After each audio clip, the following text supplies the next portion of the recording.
Fala galera, reativados, eu sou Bruno Barreto e hoje a gente está aqui para mais uma série sobre o Reino de Deus. Eu convidei hoje o nosso irmão Igor, que é fera, para estar explicando hoje um pouquinho mais sobre o Reino de Deus para a gente. E aí, Igor, prazer. Fala, Bruno. Bem, é um prazer estar aqui, pessoal, estar aqui com vocês.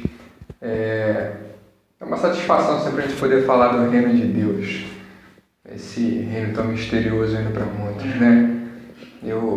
Em palavra introdutória, eu gosto muito de fazer alusão às palavras de Jesus. Então, lá em Lucas 17, Jesus dizendo que o reino de Deus não vem com aparência exterior, eu gosto de fazer uma ligação com o diálogo entre Jesus e o próprio Nicodemos, no capítulo 3 do Evangelho que João escreve.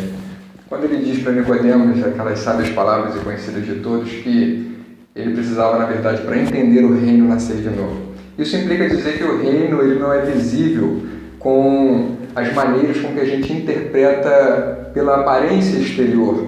Não é pelo poder de um império, não é pela força de uma nação, mas sim o reino ele é primeiro visto por dentro. Como quando Jesus disse para Nicodemos que era preciso nascer de novo.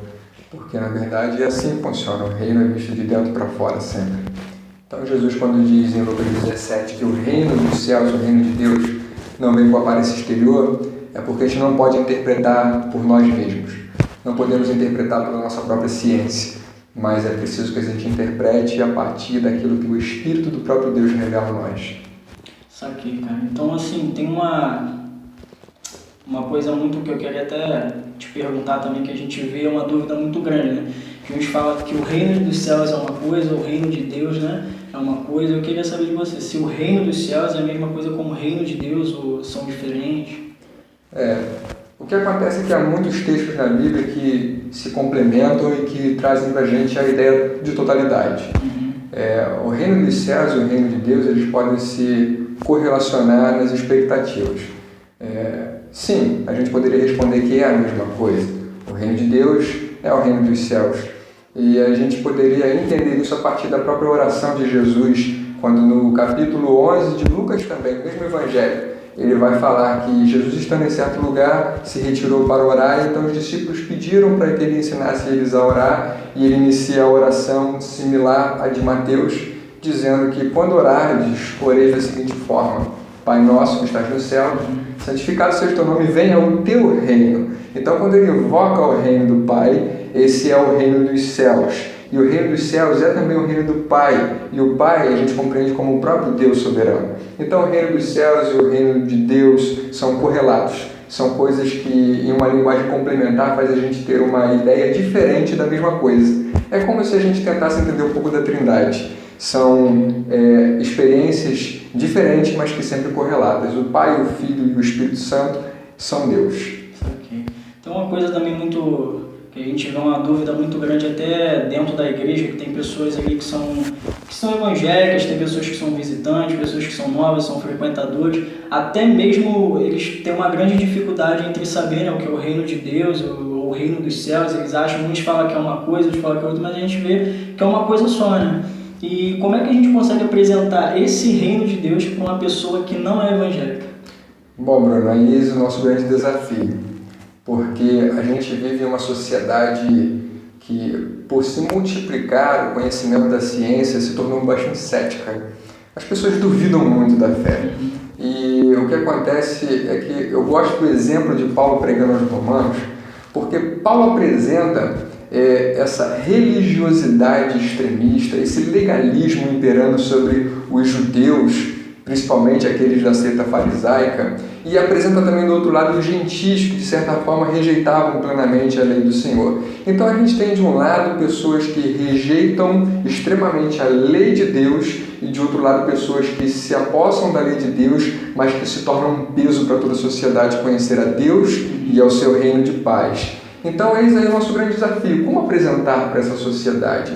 Eu entendo que a gente não consegue apresentar o reino se não for por meio de uma investida séria e sincera do Espírito Santo. Se nós, como igreja, não nos abrirmos para que a gente possa apresentar o reino como Jesus fez enquanto estava na terra, nós não conseguiremos. E de que maneira Jesus apresentou o reino? Apresentou o reino em si mesmo. Porque quando João Batista havia pregando no deserto, Ele anunciava para todos: eis que é chegado o reino de Deus, eis que é chegado o reino dos céus. E o que João estava querendo dizer? O Senhor Jesus, ele é a personificação do reino. Então o que acontece é que nós podemos, em nossas atitudes, em nossa maneira de viver e de nos relacionarmos, apresentar características do reino. E que reino é esse que a gente está falando dos céus? É um reino de paz, é um reino de justiça. E se então nós, como cristãos, apresentarmos uma vida de justiça, de paz, de amor e sinceramente entregando-nos a Deus todos os dias, as pessoas perceberão que isso é um outro mundo dentro desse mundo. Isso é o reino de Deus vindo até nós. Okay. Tem uma coisa também muito interessante que a gente vê nas passagens, né, dos evangelhos, que Jesus, quando ele pregava o evangelho, ele era um testemunho até mesmo vivo sobre o reino de Deus, né? E a gente consegue trazer isso pra gente hoje, os evangélicos, né? Eu vejo assim que falta um pouco até mesmo de testemunho, né? Porque a nossa vida reflete esse reino, né? Exatamente. E a gente tem visto uma grande dificuldade. Eu queria saber o que está acontecendo realmente, o que você tem visto, o que você tem analisado assim, até mesmo na nossa sociedade, na nossa cidade, ou até mesmo em outras igrejas, a respeito disso. Bom, são muitos os fatores que influenciam a igreja atualmente. Como disse anteriormente na minha palavra, essa maneira cética de se comportar diante da fé já é um grande problema, é um agravo. Mas as pessoas também hoje se apropriam com realidade daquilo que a Bíblia já nos deu como promessa, de que por se multiplicar a iniquidade o amor de muitos esfriaria. Então a gente tem vivido alguns aspectos que dão apontamento sobre a volta do próprio Senhor Jesus. Então o que tem tornado muito pesado a nossa difusão do Evangelho, mesmo no meio cristão, é que as pessoas estão se tornando cada vez mais aversas à realidade da volta de Jesus. As pessoas estão se tornando cada vez mais incrédulas quanto a essa realidade da volta de Jesus. E apresentar um reino real e uma esperança real de uma vida eterna com o Pai se torna cada vez mais pesado porque os próprios crentes decidiram, de certa forma, não viver essas realidades. As pessoas abrem mão. Veja uma coisa interessante. Hoje é quase que comum você precisar falar novamente para a igreja que ela precisa amar a Deus, sendo que essa própria comunidade é chamada de corpo de Cristo. Como você precisa aprender novamente que você deve amar o seu próprio corpo, o seu próprio ser. Então, a gente tem uma grande barreira. Notório é que essa dificuldade é presente porque a Bíblia diz que os tempos seriam maus, os tempos seriam difíceis. No entanto, as pessoas estão se deixando levar por um espírito farisaico, por uma orientação desse mundo, por uma orientação do príncipe desse século, não sei, mas fato é que a igreja tem vivido momentos difíceis para poder viver as realidades do reino, para então poder participar desse reino a outros.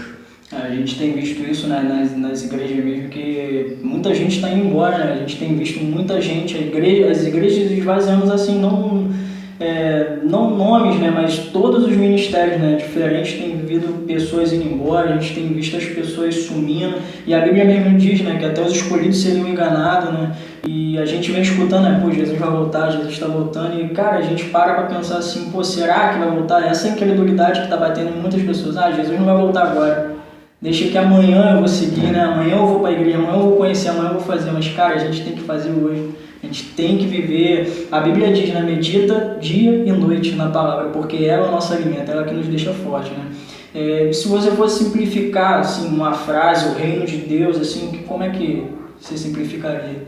Bom, resumir o reino de Deus em uma frase é muito difícil por seus muitos aspectos, mas eu diria que, de fato, o reino de Deus é esperança. Pois, se olharmos para todas as nossas necessidades, o que a gente mais anela do que não esperança para sanar as nossas necessidades? A gente anela por esperança a nossa salvação. A gente anela por esperança quanto à nossa vida futura. Muito embora a Bíblia diga que a gente não precisa dar conta de que vai acontecer no futuro, porque a cada dia cabe o seu mal e que Deus sabe o que vai acontecer com a gente. Mas tudo que o ser humano mais anseia hoje é ter uma firme esperança. E o reino dos céus, o reino de Deus, o reino do Pai Celestial, que Jesus veio plantar nos nossos corações, ele nos garante uma esperança certa. Porque Paulo, escrevendo aos Romanos, diz que aquele que nos chamou, ele nos garante. Aquele que nos chamou, ele nos justifica. E aquele que nos chamou, ele nos glorificará no porvir. Então, é uma firme esperança que a gente tem no reino. porque o Senhor desse reino nos garante uma glorificação, uma vida eterna com Ele. E eu acho que é isso mais que o ser humano precisa, uma esperança para todas as suas mazelas e dificuldades. Entendi. Então é isso. Igor, valeu, cara. Eu que agradeço. Muito top a palavra. E se você gostou, se inscreve nesse canal, curte esse vídeo, compartilha com seus amigos, deixa seu comentário, né? Se você tiver alguma dúvida ou uma sugestão, comenta aí e até a próxima.